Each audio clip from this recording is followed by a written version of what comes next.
Bonjour et bienvenue au studio Air et Cosmos dans lequel nous avons le chance aujourd'hui de recevoir Ludovic Ibanez de Airbus UpNext. C'est bien Voilà, ça? c'est ça. UpNext qui est la start-up d'innovation interne d'Airbus, on peut le résumer comme ça. Ouais, c'est bien. Et on va parler aujourd'hui de la cryogénie, du refroidissement pour améliorer la propulsion des avions. Vous avez fait une grande annonce chez Vivatech, c'est ça? Oui, c'est ça. On a annoncé un projet qui s'appelle Cryoprop, qui est une seconde phase, une phase nouvelle dans la stratégie de développement que Airbus a pour rendre possible l'avion électrique et l'avion en propulsion électrique. Quand on parle d'avions électriques, est-ce que c'est des avions avec des batteries ou alors c'est des avions qui peuvent également être propulsés avec de l'hydrogène? Alors là, on parle uniquement de l'avion à hydrogène, parce que l'objectif du projet et l'objectif du concept, c'est d'utiliser le froid de l'hydrogène liquide pour refroidir la chaîne de propulsion électrique. On utilise une chaîne, une propulsion comme la Zoé ou comme la Tesla, une chaîne électrique avec les mêmes composants, sauf qu'au lieu de les refroidir avec de l'eau, on les refroidit avec du froid qui vient de l'hydrogène liquide et qui nous permet d'améliorer la performance. C'est-à-dire que c'est un moteur à hélice, comme on le voit par exemple un turbopropulseur, sauf Ouais. que la propulsion est électrique derrière, c'est ça qui va donner l'énergie. Exactement. Le propulseur est activé par un moteur électrique. Ouais. Et pourquoi est-ce qu'on a besoin de refroidir un moteur électrique? Alors, dans tous les cas, on a besoin de refroidir. Quand on a une électronique puissance ou un moteur, il faut qu'on extrait les pertes. Donc, on le refroidit dans tous les cas. Mais d'habitude, comme sur les voitures, c'est un refroidissement liquide qui est utilisé et à température ambiante. Si on veut augmenter la performance, et on a besoin d'augmenter la performance pour embarquer ces technologies à bord des avions, une des stratégies, dans notre cas, est la stratégie principale, est de refroidir autant qu'on peut, parce que quand on refroidit beaucoup les électroniques et les moteurs, on diminue les pertes et on en augmente les performances. Et quel est le rendement aujourd'hui des moteurs électriques? Ils ont plutôt un rendement qui est censé être 3 fois plus élevé que celui qu'on a avec un moteur thermique. C'est de quel ordre de grandeur? Alors les rendements alors ça dépend des technos, c'est une question. Ça dépend des technos dont on parle. Donc les rendements sur un moteur à aimant permanent, les moteurs typiques conventionnels qu'on utilise, c'est entre 96 et 97%, ce qui est déjà extrêmement Très important. élevé, Extrêmement important. Donc c'est des organes qui marchent déjà très bien, mais pour les embarquer sur les avions, tu le sais très bien, il faut qu'on pousse les technos à leur maximum de performance et on peut faire mieux. Et en refroidissant ces moteurs, on peut atteindre des rendements de l'ordre de 99% et peut-être même un peu plus. Ça veut dire qu'on a seulement 1% de perte. C'est comme si sur une voiture, pour rouler, tu utilisais quelques dixièmes de litre au 100. Mais alors, on a. Enfin, en fait, est-ce que ça change tellement de passer de 96 à 99%? Est-ce que ça va vraiment bousculer le fonctionnement? Ou alors il y a d'autres répercussions qu'on ne voit pas forcément? Alors ça change tout. Parce que sur un avion, chaque kilo qu'on embarque est un kilo qu'on paye cher parce qu'il faut le faire voler. Donc ça change absolument tout. Là, on parle sur une chaîne complète, pas que sur le moteur. Sur la chaîne complète, on parle de 4 à 5% d'amélioration de rendement. Et ces 4 à 5%, en fait, au niveau de l'avion, ont un impact important parce qu'on réduit la taille de la pile à combustible pour fournir l'électricité. On réduit la quantité d'hydrogène nécessaire pour faire le même type de vol. Et quand on réduit la masse de tout ça, en fait, on a besoin de moins de structures pour embarquer ces systèmes-là. Donc on a un effet qu'on appelle boule de neige qui est très favorable. Donc ces 4 à 5% changent déjà beaucoup la performance de l'avion. Mais ce n'est pas tout. Parce que ces technologies-là que tu as devant toi, qu'on appelle supraconductivité, permettent d'augmenter de façon très très forte le courant. Et en faisant ça, on a accès à des nouvelles architectures. Alors, juste revenir, la supraconductivité, ça veut dire qu'en refroidissant beaucoup un matériau, il est conducteur d'électricité sans perte. Ouais, exactement. Alors, pas tous les matériaux, il y a certains types de classes de matériaux. C'est un effet qui a été découvert un peu par hasard dans les années 1900, en diminuant la température des métaux. Et les physiciens de l'époque, il y a plus de 100 ans, se sont rendus compte qu'à partir d'un certain moment, les pertes dans ces matériaux chutaient brutalement à zéro. Ce qui permet aujourd'hui d'avoir des applications qui utilisent ces technos-là de façon très, très courante, comme les IRM. Aujourd'hui, les IRM dans tous les hôpitaux du monde utilisent ce type de techno. Les accélérateurs de particules, comme au CERN, utilisent ces technos de façon industrielle.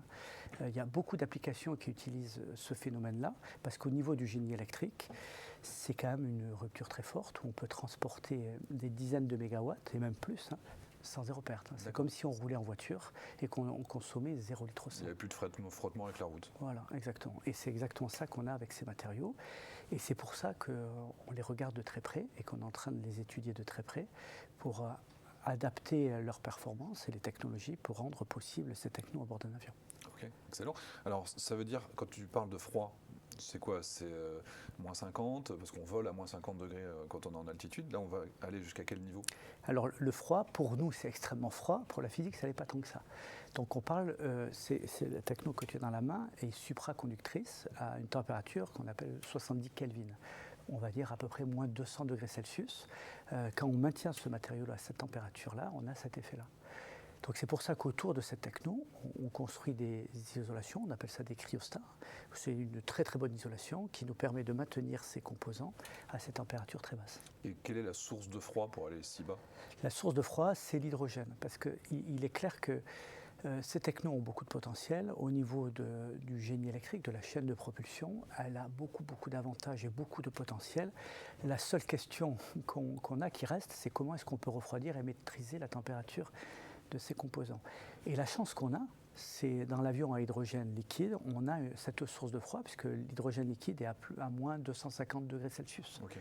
Donc on récupère cette chaleur, et au lieu de réchauffer l'hydrogène avec un chauffage, comme à la maison, on met un échangeur qui nous permet de récupérer cette chaleur et d'aller refroidir la chaîne de propulsion. C'est-à-dire qu'il y a un double effet qui se coule. On réchauffe l'hydrogène de manière facile, et en même temps, on améliore l'efficacité du moteur. C'est vraiment dans les deux sens. En fait, on transforme le froid de l'hydrogène, du carburant, on transforme son froid en performance sur la chaîne de propulsion. Donc on utilise l'hydrogène pour deux usages. Le carburant en premier, évidemment, c'est lui qui fournit la source d'énergie, mais aussi la source de froid qui améliore la propulsion. Et alors, est-ce que ça nous permet d'imaginer faire des avions plus gros et donc des moteurs plus puissants à hydrogène? La beauté de cette technologie-là, c'est plus on augmente la puissance et plus la performance de cette technologie augmente. Parce que comme on n'a pas de perte, qu'on fasse un câble à 1 MW ou à 10 MW, 1 MW c'est 10 Zoé ou 5 Tesla. C'est un petit avion. C'est un petit avion conventionnel, c'est 100 kW. Un petit DR400, c'est une centaine de kilowatts. Donc 1 MW, c'est déjà beaucoup. 10 MW, c'est énorme. 10 MW, c'est quoi? C'est un avion de 100 sièges propulsion électrique? Un peu plus. Un avion de 100 sièges et 30-40 MW, ça serait un avion de 200-250 passagers. Ok, donc classique avion monocouloir, moyen courrier. Exactement. Okay. Donc faire un câble qui transporte ce fameux mégawatt ou 10 MW, en fait, c'est à peu près la même taille, parce qu'on peut augmenter la puissance qu'on transporte dans ce câble.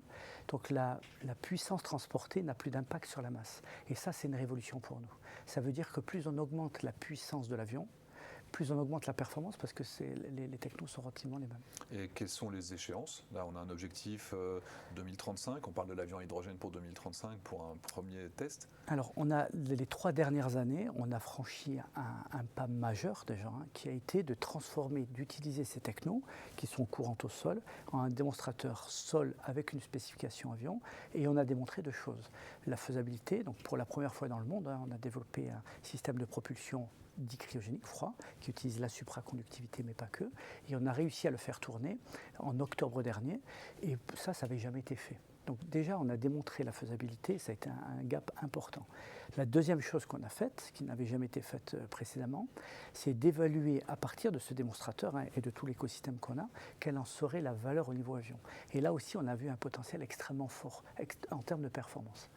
Les questions qui nous restent aujourd'hui et qui font qu'il faut qu'on continue à travailler et qu'on continuera à travailler dessus, c'est comment est-ce qu'on démontre la maturation de cette techno. Tu sais que certifier un avion, c'est démontrer qu'on maîtrise tous les 4 pannes. Donc on a un travail à faire dessus et c'est le gros enjeu qu'on a de ce nouveau projet qu'on a annoncé aujourd'hui à Vivatech, qui s'appelle Cryoprop. Et l'objectif de ce démonstrateur, c'est de démontrer à quelle vitesse, d'accélérer la maturation de ces technologies-là et de démontrer à partir de quand on est capable d'aller en vol, on a besoin d'aller en vol pour continuer, et à partir de quand on peut s'inscrire dans un programme opérationnel. Eh ben, écoute, ça avance. Donc le pré-programme hydrogène d'Airbus est sur les voies du succès avec ce genre de techno.